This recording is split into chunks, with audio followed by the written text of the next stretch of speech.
In today's video, I'm going to show you how to enter Spectator Mode in Minecraft Bedrock. First, there's one important thing you need to know.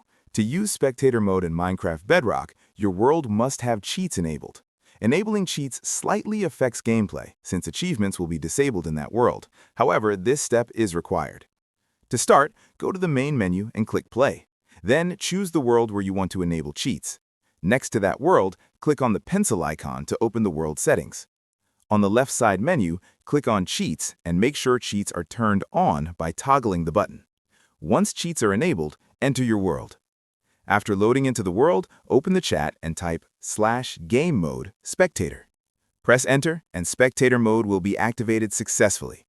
While in Spectator Mode, you can freely move through blocks and explore underground areas, making it easy to find caves, lava lakes, and other hidden structures beneath the surface.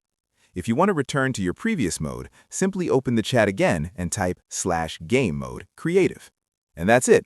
That's how you enable Spectator Mode in Minecraft Bedrock. If this video helped you, consider subscribing to the channel for more Minecraft tutorials.